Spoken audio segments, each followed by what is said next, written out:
Yang pertama tentang vaksin Sinovac. Jadi vaksin Sinovac ini teman-teman tahu semua ya bahwa Sinovac ini buatan dari Cina ya. Dan platformnya itu adalah inactivated virus. Jadi virus yang tidak aktif.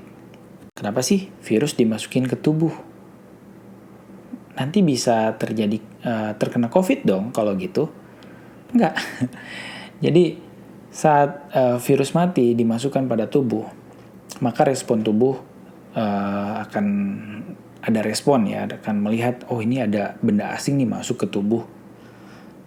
Baru pertama lihat nih, maka mereka akan mempersiapkan diri, akan mempelajari virus tersebut. Jadi nanti kalau ada virus aktif masuk ke dalam tubuh yang bisa menginfeksi tubuh udah siap untuk menyerang virus tersebut ya. Itu.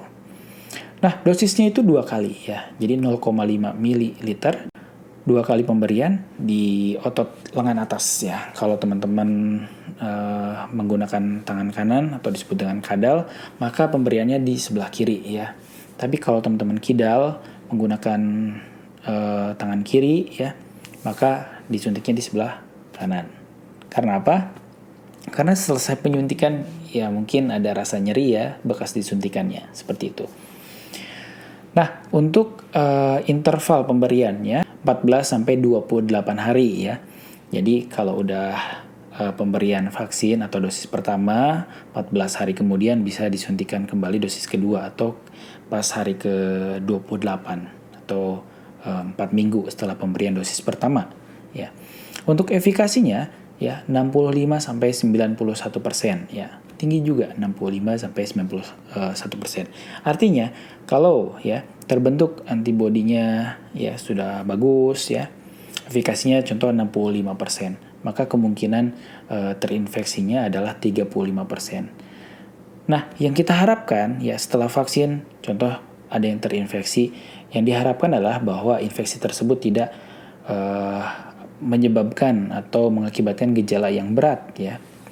Jadi diharapkan setelah divaksin, kalaupun terkena ya terinfeksi oleh COVID-19, gejalanya ringan ya, tidak berat, tidak sampai sesak napas, tidak sampai harus berbaring terus ya, aktivitas nggak ada masalah, jalan berdiri tidak ada masalah.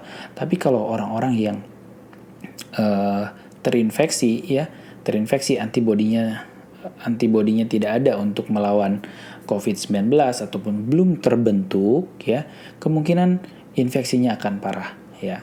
Jadi gejalanya pun akan parah. Sesak napas, berdiri pun tidak kuat ya karena sesak. Seperti itu. Itulah yang kita harapkan itu. Jadi meskipun efikasinya 65% ataupun 80%-an, 70%-an, pakailah ya. Terimalah vaksin tersebut. Jadi nggak usah untuk memilih vaksin mana yang harus kita terima gitu. Selanjutnya ada namanya vaksin Sinopharm ya. Ini sama inactivated virus, jadi virus yang dimatikan. Dosis pemberiannya adalah 2 kali intramuskular juga, yaitu ke otot tangan ya. Interval pemberiannya adalah 14 sampai 21 hari, artinya 2 minggu atau 3 minggu setelah pemberian dosis pertama ya. Dilanjutkan dengan dosis keduanya adalah 14 hari sampai 21 hari. Nah, untuk efikasinya adalah 86%. Wow, tinggi juga. Terus ada vaksin AstraZeneca ya. AstraZeneca mungkin kita juga udah sering dengar. Saya pengen AstraZeneca nih vaksinnya. Teman-teman di kota besar ataupun di daerah, oh sekarang udah bisa nih AstraZeneca buat umum. Kita mau AstraZeneca aja nih untuk vaksinnya. Ya nggak masalah sebenarnya kalau teman-teman memang punya jadwalnya, punya tiketnya untuk melaksanakan vaksin menggunakan AstraZeneca gitu. Nah, AstraZeneca ini adalah dasarnya atau komposisinya atau platformnya adalah viral vector ya, di mana dosis pemberiannya sama 2 kali intramuskular ke otot tangan, dan interval pemberiannya adalah 28 hari ya. Artinya ya 4 minggu lah ya, 4 mingguan.